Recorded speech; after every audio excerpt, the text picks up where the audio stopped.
아멘. 하나님의 말씀입니다. 오늘 이 여호수아서의 말씀으로 함께 하나님의 은혜를, 마음의 중심을 하나님께라는 제목으로 하나님의 말씀 나누기 원합니다. 여러분 혹시 이 카드 기억하십니까? 여러분 이 카드 기억하십니까? 네.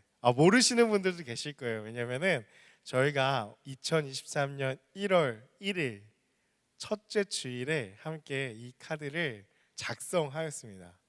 여러분 이렇게 바로 이렇게 구겨 버리신 거 아니죠? 갖고 계시는 분들도 있고, 혹은 그거 있었는데 생각을 나시는 분들도 있으실 거예요. 받은 사람들 뭐라고 처음에 적으셨는지 기억나십니까? 우리가 새로운 한 해 2023년을 맞이하면서 우리 결단하면서 여기에 한 가지를 꼭 적자 해가지고 적었는데, 여러분 눈빛을 보아하니 다들 맞다라는 눈빛인 것 같아요. 그러지 마시는데 네, 그러면 안 되는데, 네, 2023년의 이 마지막인 오늘 한 해를 좀 되돌아보면서 우리가 하나님의 말씀을 나누고자 오늘의 이 말씀을 준비했습니다. 오늘의 이 말씀도 2023년 1월 첫째 주에 함께 나눴던 말씀이에요. 그래서 오늘 그 말씀 다시 한번 우리가 상기하면서 하나님의 말씀을 좀 알기 원하는데요.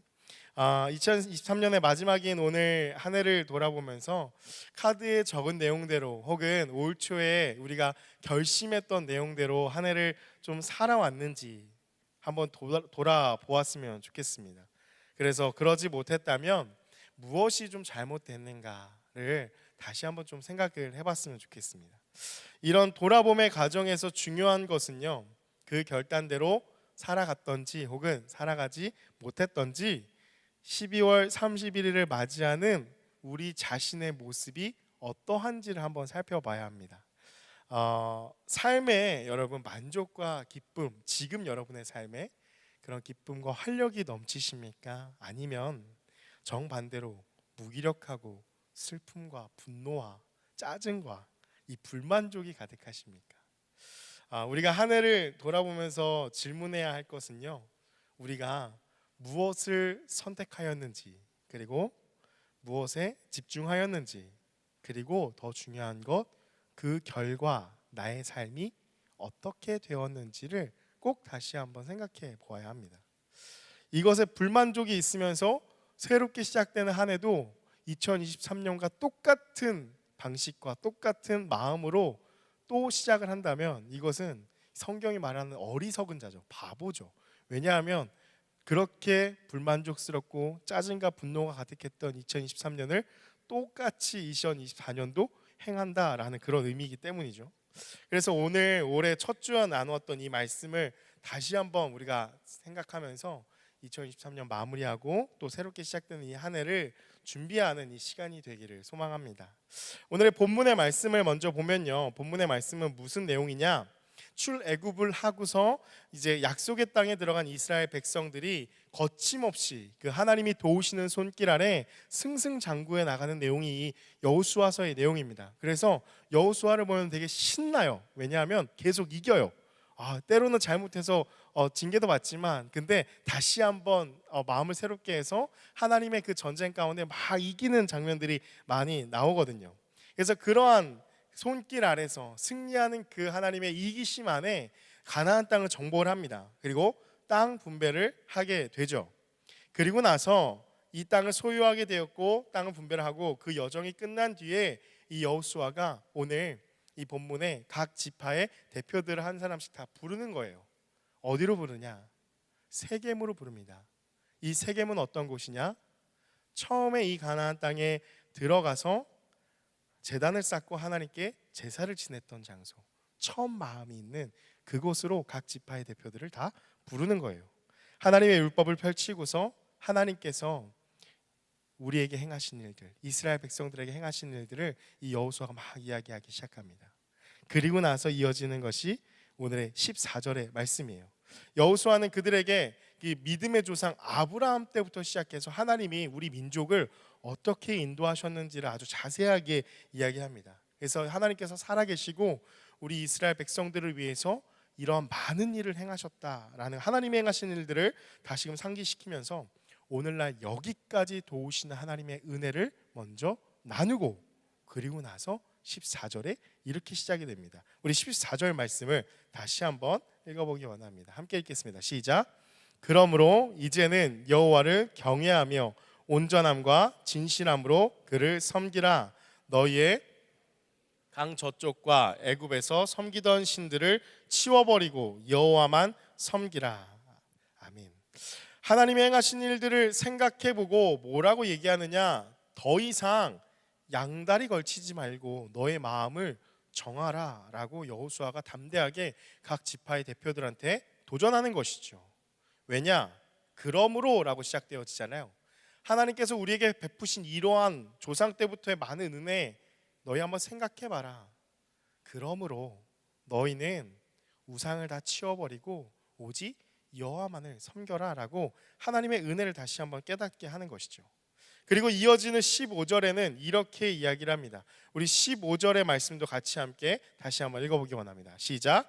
만일 여호와를 섬기는 것이 너희에게 좋지 않게 보이거든 너희 조상들이 강 저쪽에서 섬기던 신들이든지 또는 너희가 거주하는 땅에 있는 아모리 족속의 신들이든지 너희가 섬길 자를 오늘 택하라. 오직 나와 내 집은 여호와를 섬기겠노라 하니.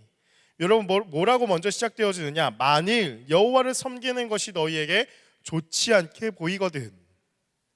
여호와를 섬기는 것, 이방 신들을 섬기는 그 가운데 여호와만을 섬겼던 그런 모습들이 너희에게 좋지 않게 보이거든.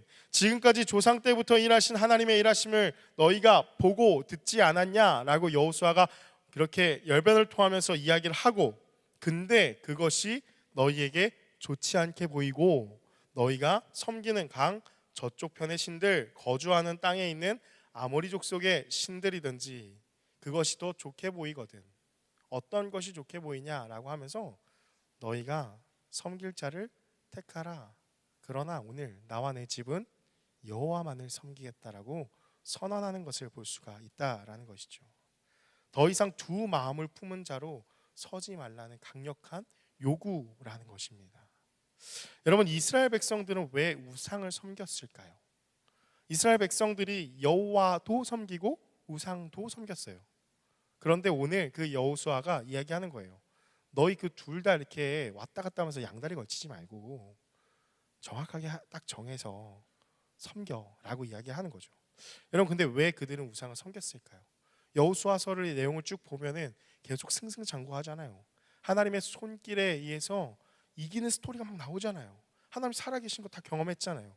근데 왜 그들은 우상을 같이 섬겼을까요? 그 이유가 뭘까요? 그 당시 이스라엘 백성들 앞에 놓인 우상의 모습은요, 지금 당장 내 눈앞에 나의 모든 필요를 만족시켜 줄 만한 것들로 보암직하고 먹음직하고 지혜롭게 할 만큼 탐스러운 것들이 바로 우상을 섬기는 모습들이었다라는 것이죠. 풍성한 제사 음식, 또 쾌락을 추구하는 그들의 제사의 어떤 형태의 모습들, 이러한 것들을 봤을 때 이스라엘 백성들의 눈에 현혹되기 쉬웠다라는 거예요.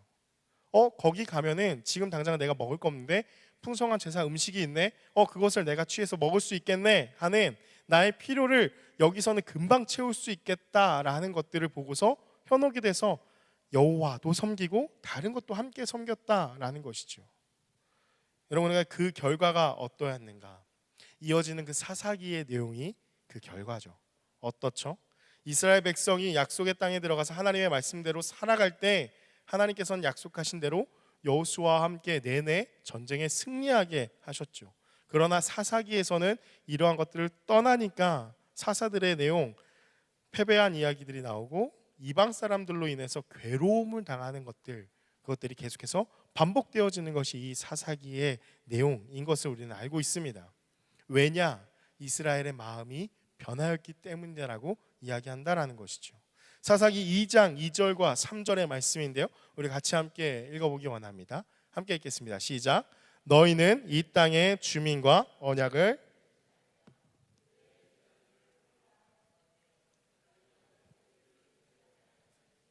어찌하여 그리하였느냐? 그러므로 내가 또 말하기를 내가 그들을 너희 앞에서 쫓아내지 아니하리니 그들이 너희 옆구리에 가시가 될 것이며 그들의 신들이 너희에게 올무가 되리라 하였노라. 아멘. 여러분, 하나님이 말씀하시는 거예요. 너희는 이 땅의 주민과 언약을 맺지 말고 그들의 제단을 헐라하였거늘. 우상을 다 깨부시라고 했어요. 그것을 섬기지 말라 했어요. 절대 그 땅, 가나안 땅에 거하는 그 주민들하고 같이 혼인도 하지 말라 했어요. 그 철저한 율법들을 다 주셨는데 이스라엘 백성의 마음이 변하여서 그렇게 행하였다라는 것이죠.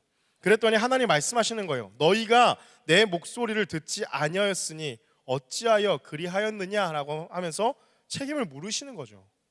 그러므로 내가 또 말하기를 내가 그들을 너희 앞에서 쫓아내지 아니하리니. 쫓아내지 않으신대요. 근데 쫓아내지 않은 그 우상들이 어떻게 되어지느냐? 그들이 너희 옆구리에 가시가 되고 그들의 신들은 너희에게 올무가 될 거야 라고 말씀하셨다라는 거예요. 당장 눈앞에 보이는 것들을 향해서 살아간 자들의 최후가 바로 사사기에 이렇게 나타났다라는 것이죠. 계속해서 반복되는 내용으로 우리에게 알려져 있습니다. 사사기의 말씀과 같이 지금 당장 눈에 보이는 것들이 우리에게 행복을 줄 것 같아서 그것을 쫓아가는데 결국은 섬기는 그 신들은 그들의 올무가 되고 옆구리에 가시가 되어 괴롭게 하는 것으로 그들에게 나타났다라는 것이죠. 여러분, 오늘 이 자리에 함께 모인 우리 모두 이 말씀 앞에서 우리가 직면해 봐야 합니다. 여러분, 2023년 한 해를 돌아봤을 때 여러분 우리의 모습은 어떻습니까? 한 해를 마무리하는 이 시점에서 연초보다 여러분 이 가운데 하나님을 향한 그 사랑이 더욱더 깊어지고 마음의 중심이 하나님께 더욱더 기울이게 된 그런 분들 계십니까? 계실 겁니다. 아니면 작년이나 올해나 작년 2022년 말이나 올해 2023년 말이나 별반 나는 차이가 없는 것 같은데 라고 생각하시는 분들 계십니까? 여러분, 아니면 작년보다 올해 오히려 더 하나님과의 관계가 멀어졌다고 생각하는 분들 계십니까? 여러분, 조금 더 구체적으로 우리 한 해를 되돌아봅시다. 여러 가지 마음이 흔들렸던 한 해이지 않습니까? 개인의 여러 가지 사건과 일들로 여러 가지 마음이 많이 흔들렸던 그런 2023년을 여러분 보내지 않으셨습니까? 대학생으로 한 학년이 올라가면서 전공에 대한 공부, 그 전공 공부에 대한 부담감이 커지죠. 그러면서 많은 고민들을 하게 됩니다. 또 대학의 졸업을 앞두고 취업에 대한 많은 고민들을 하게 되죠. 직장을 다니다가 이직을 고민하게 됩니다.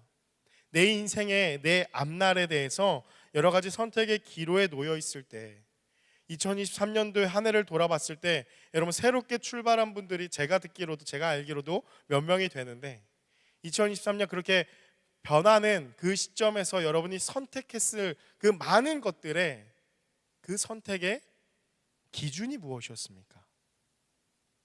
여러분, 그 선택의 근거는 무엇이었습니까?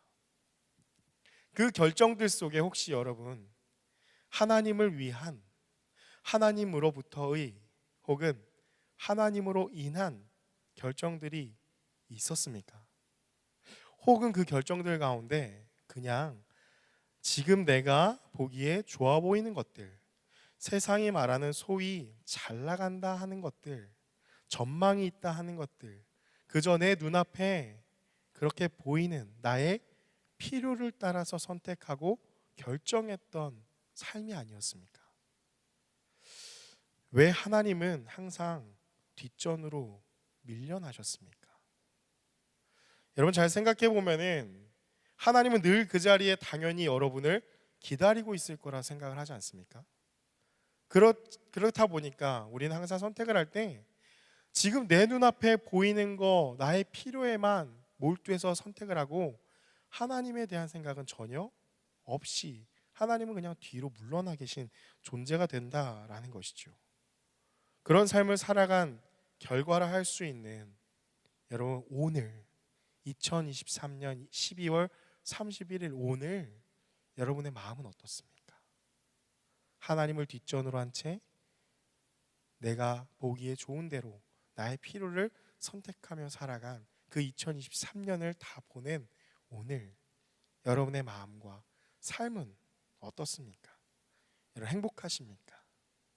아니면 마음에 공허한 마음이 가득합니까? 이런 공허하였다면 무엇이 문제였을까요? 답은 간단합니다.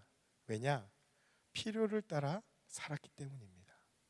이스라엘 백성들과 같이 눈앞에 보이는 우상 숭배, 그들이 바보라서가 아니라 지금 내 눈앞에 보이는 그 필요만을 선택하며 살았기 때문에 그 마음이 공허해졌다는 것이죠. 여러분, 예수님은 우리에게 마음의 중심을 하나님께 두며 살아갈 것을 예수님도 말씀하십니다. 마태복음 6장 31절에서 33절의 말씀인데요, 우리 같이 함께 읽어보기 원합니다. 함께 읽겠습니다. 시작. 그러므로 염려하여 이르기를 무엇을 먹을까, 무엇을 마실까, 무엇을 입을까 하지 말라. 이는 다 이방인들이 구하는 것이라. 너희 하늘 아버지께서 이 모든 것이 너희에게 있어야 할 줄을 아시느니라. 그런즉 너희는 먼저 그의 나라와 그의 의를 구하라. 그리하면 이 모든 것을 너희에게 더하시리라. 아멘. 여러분, 아마 교회를 오랫동안 다녀본 사람이라면 이 말씀 진짜 귀에 못이 박히게 들을 말씀입니다. 왜냐하면 정말 중요한 말씀이기 때문이죠. 예수님이 하신 말씀들 중에 정말 핵심이라고, 우리의 신앙생활의 핵심이라고 할 수 있는 말씀이에요. 너희는 먼저 그의 나라와 그의 의를 구하라. 그리하면 이 모든 것을 너희에게 더하시리라. 여러분, 이 전의 말씀이 무엇인지 아십니까? 예수님이 말씀하십니다. 얘들아, 공중의 새를 봐라. 얘들아, 들의 백합화를 봐라. 공중의 새와 들에 있는 꽃들 누가 먹이고 누가 입히고 누가 살리고 있냐? 하늘에서 비를 내리고 또한 그 먹이 사슬에 따라서, 그런 자연의 원리에 따라서. 그런데 그 새가 사는 것, 들의 백합화가 살아나는 것, 거기에 너희가 도움을 준 거 일이라도 있냐? 그 모든 것들을 지으시고 다스리시고 살리시는 분이 누구냐? 하나님이다 라고 말씀하시고서, 그리고 나서 우리에게 이 31절부터의 말씀을 하시는 것이죠. 뭐라고 말씀하십니까? 그러므로 너희도 하늘 아버지가 지은 존재들이다. 그러므로 너희도 염려하여 이르기를 무엇을 먹을까, 마실까, 입을까 하지 말라라는 것이죠. 왜냐하면 너희의 필요는 하나님께서 채우실 것이기 때문에 너희는 필요를 따라서 살아가지 말라라고 말씀하시는 것입니다. 그래서 우리가 할 일은 무엇이냐? 오직 그의 나라와 의를 구하며 사는 것이다 라는 것이죠. 여러분, 무슨 말인가? 한 문장으로 말씀드리면요, 인간은 절대 필요를 따라 살아가는 존재가 아니라는 거예요. 하나님이 지으신 우리 사람은 필요를 따라서 살아가는 존재가 아니라 의미를 추구하며 살아가는 것이 사람이라는 것입니다. 그렇게 하나님이 만드셨다라는 것이죠. 여러분, 이것이 우리의 인생의 부르심입니다. 다시 말하면 사람과 동물의 차이점이 여기 있다라는 거예요. 여러분, 인간의 근본적인 불안과 염려는요, 죽음과 연결되어집니다. 죽을까봐 불안한 거예요. 죽을까봐 염려하는 거예요. 잘 생각해 보시면 그래요. 여러분, 근데 이러한 부분들은 뭐하고 같냐? 동물하고 똑같은 거예요. 당장 내 통장에 잔고가 없어서 내일 먹을 거를 못 사 먹으면 어떡하지? 우리식으로 이제 해석하는 거예요. 그 동물은 뭘까요? 내일 먹을 거 사냥해야 되는데 없으면 어떡하지? 다를 게 뭐가 있어요? 똑같잖아요. 그렇죠? 당장 나 직업이 없어가지고 어떻게 살지? 이런 고민들로 우리 2023년 보내지 않았습니까? 아, 돈 더 벌어야 되는데 돈 못 벌면 어떻게 되지? 이러한 고민들, 돈 필요한 거잖아요. 먹을 거 필요한 거죠. 아, 저 옷 입고 싶다, 필요한 거잖아요. 그런데 2023년을 보내면서 우리는 그 필요만 바라보고 살아왔다라는 것이죠. 근데 오늘 예수님은 그렇게 말씀하십니다. 필요한 거 있어. 근데 그거는 하나님이 채우시는 거야. 너희가 염려하고 너희가 추구하고 살아갈 게 아니야 라고 말씀하셨다는 것이죠. 여러분, 죽음의 문제가 해결됐다라는 것이 얼마나 중요한가. 바로 이것이 예수를 믿는다는 그 믿음과 완전히 직결되어 있는 거예요. 그래서 먼저 그의 나라와 그의 의를 구하라가 중요한 것이죠. 왜냐? 하늘 아버지께서 살아계시고 우리의 길을 인도하신다 라는 것을 믿는 것이 믿음이죠. 그것을 위해서 이 땅에 예수 그리스도가 오셨고 우리의 죄의 문제를 해결하셨고 예수님의 이름을 따라서 예수님을 그 삶을 본받으며 살아가는 그 삶은 누가 책임진다? 하나님이 책임진다. 주책 인생이 된다. 주님이 책임지는 인생이 된다라고 고백하는 것, 여러분 그게 신앙이거든요. 그거는 무슨 말이냐? 나의 죽음의 문제가 해결됐다라는 거예요. 내 죽음의 문제가 해결됐다면 더 이상 내가 무엇을 먹어야 될지, 무엇을 입어야 될지 여러분 고민하고 살아가는 인생이 맞나요? 틀리나요? 틀린 것이죠. 왜냐? 그 모든 거 하나님이 살아계시고 행하신다는 그 믿음이 있으니까 그건 하나님이 하실 일이고 그 믿음이고, 그리고 나는 하나님이 뜻하시는 것을 향해 살아가는 것, 그것이 바로 믿음. 그러나 우리는 그 인생의 가장 큰 걱정거리 죽음의 위협 앞에 늘 항상 우리의 존재가 흔들린다라는 것입니다. 스펙을 어떻게 쌓아야 될지, 돈을 어떻게 벌어야 될지, 결혼은 어떻게 할 수 있을지, 이러한 모든 것들에 늘 항상 우리는 흔들리는 갈대가 된다라는 것이죠. 그렇게 예수님이 우리에게 말씀하시는 것은 무엇이냐? 너희의 필요는 내가 알고 내가 해결하니 너희는 너희가 지음받은 그 목적 오직 그의 나라와 그의 의를 위하여 구하며 살아라. 그것이 너희가 이 세상에서 온전하게 살아갈 수 있는 것이다 라고 말씀하는 것입니다. 사랑하는 여러분, 필요를 따라서 살아가면요 인생이 허무해집니다. 여러분 필요를 따라서 돈 하면서 열심히 살아보십시오. 공허해집니다. 그리고 어느 순간 그렇게 열심히 먹이를 찾아다니는 돼지나 개와 내가 다를 바가 뭐가 있지? 라는 생각이 드실 거예요. 왜냐하면 필요를 따라 살아가는 삶의 결국이기 때문이죠. 잘못된 것을 욕망하며 살아가면 인생이 공허해지게 됩니다. 여러분 한 해를 뒤돌아보면서 여러분의 마음에 공허함이 가득하다면 이것을 잘 짚어봐야 됩니다. 지금까지 여러분을 살아오게 한 그 동력, 오늘 2023년 12월 31일까지 내가 죽지 않고 나를 살게 한 동력이 그냥 나의 필요를 따라서 여러분이 지금까지 살아왔다면 그 이후에 내일부터 시작되어지는 2024년의 삶도 똑같이 공허함 가운데 허우적대며 살아갈 수밖에 없다라는 것이죠. 마음의 중심을 하나님께 두고 살아간다는 것은 무엇이냐?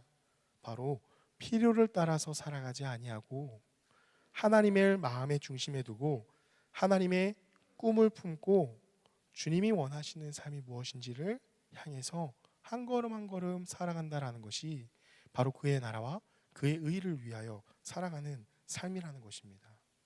그렇다면 이 삶을 어떻게 살아갈 수 있겠습니까? 이런 말씀을 듣고 예배를 드리고 은혜를 깨닫고 그렇지 하는 마음을 여러분 가져도, 이 시간에는 이 말씀을 들으면서 하나님이 주시는 감동 가운데 가져도 여러분 이 마음이 얼마나 가십니까? 아마 예배실을 나가는 순간 다 잊어버릴 것입니다. 작심 3일이면은 많이 간 거죠, 그렇죠? 내일 아침 눈 뜨는 순간 우리는 많은 또 염려와 고민들로 하루를 시작하게 될 것이죠. 여러분 그럼 마음에 하나님을 중심으로 산다는 것은 불가능한 일일까요? 여러분 실제적으로 그렇게 할 수 있는 두 가지를 함께 나누고자 합니다. 첫 번째는요, 여러분 지난 날을 돌아보라라는 것입니다. 여러분 여호수아가 각 지파의 대표들 12지파의 대표들을 다 불러 모아놓고서 어디서 이야기를 합니까? 하나님과 첫 언약을 맺었던 세겜에서 이야기를 합니다. 그런데 여호수아가 대뜸 야 너의 우상 숭배하지 마, 하나님을 섬길지 우상 섬길지 택해, 이렇게 말하지 않았습니다. 믿음의 조상 아브라함 때부터 지금까지 하나님이 행하신 일들을 쫙 열거하면서 하나님께서 이런 일도 행하셨고 이런 일도 행하셨어, 하나님 살아계시지, 너 우상 택할 거야? 하나님 택할 거야, 이렇게 말했다라는 것이죠. 여러분 마음의 중심을 하나님께 두고 살아갈 수 있는 삶은 우리의 결심과 결단으로는, 노력으로는 부족합니다. 우리가 할 수 있는 건 무엇이냐? 자꾸 돌아와야 되는 거예요. 지난 날을, 여러분의 2023년을 돌아보십시오. 여러분이 잘나서, 여러분이 건강해서, 여러분이 열심히 살아서 지금 여기까지 왔습니까? 그런 사람 아무도 없습니다. 그 어느 것 하나 하나님의 은혜가 없이는 이 자리까지 나오는데 그 은혜가 없이는 나올 수 있는 사람 아무도 없다라는 거예요. 우리의 삶을 돌아봤을 때 하나님의 그 은혜를 깨닫고 하나님의 도우심이 없이는 설명할 수 없는 인생의 수많은 일들, 우리가 그 은혜를 기억할 때 우리의 마음의 중심을 다시 하나님께 드릴 수 있다는 것이죠. 두 번째는 무엇이냐? 두 번째는요, 우리의 인생은요 한 번뿐인 인생이라는 것을 거듭 기억해야 한다는 것입니다. 여러분, 인간의 생을 어떻게 표현을 합니까? 인간의 생을 일생이라고 표현하죠. 우리가 잘 아는 한자입니다. 한일자에 살다 할 때 그 생자죠. 일생이에요. 이생도 아니고 삼생도 아니고 인간의 생을 일생이라고 표현한다라는 것이죠. 여러분, 이것을 다시 한번 생각해 봐야 돼요. 우리는 쉽게 2023년에 생각한 것들을 이제 하지 못하고서 한 해를 마무리하면서 이제 새해를 계획하면서 2023년에 못했으니까 24년에는 이런 거 해야지 이제 계획을 하고 살아간다라는 것이죠. 근데 여러분, 그렇게 생각하는 것 가운데 우리는 안일함에 빠진다라는 거예요. 마치 영원히 살 것처럼 생각해요. 뭐 23년에 못했으니까 24년에 하면 되지. 24년에는 못했으면 그 다음에 하면 되지. 그 다음에 못했으면 뭐 34년, 44년, 54년 나한테 계속해서 그 삶이 있을 거라고 착각하고 있는 거예요, 스스로가. 항상 그렇게 얘기하죠. 저는 팩트 폭격하는 거 좋아하잖아요. 언제 죽을 줄 알고 언제 죽을 줄 알고 여러분 그렇게 생각하고 계획하고 사십니까? 언제 죽을 줄 알고요? 언제 하나님이 우리를 데려가실 줄 알고 그렇게 자신만만하게 사십니까? 한 번뿐인 인생이라는 이 팩트 앞에 하나님께 우리의 마음의 중심을 다 드리고 살아갈 수 있다라는 것이죠. 여러분, 하나님을 알면서, 여호와를 알면서 이스라엘 백성들이 왜 우상에 빠졌겠습니까? 바로 일생이라고 생각하지 않았기 때문이죠. 영원히 살 거라고, 두 번 살 거라고 스스로가 은연중에 생각하는 그 착각이 오늘 하나님 앞에 바로 살지 못하고 그것을 내일로 미루는 그러한 삶을 살게 되었다라는 것입니다. 여러분의 마음 가운데도 혹시 그런 마음 있지 않으십니까? 여러분의 마음 가운데도 동일하게 영원히 살 것처럼 스스로를 기만하기 때문에 계속해서 내일 하면서 신앙은 자꾸 뒷전으로 밀리지 않습니까? 하나님은 자꾸 뒤에 계시지 않습니까? 여러분, 한 해를 마무리하고 새롭게 시작하는 이 시점에 섬길 자를 택하는 것, 오늘 우리가 결단하고 하나님 앞에 새로운 2024년을 준비해야 되는 한 해가 된다라는 것입니다.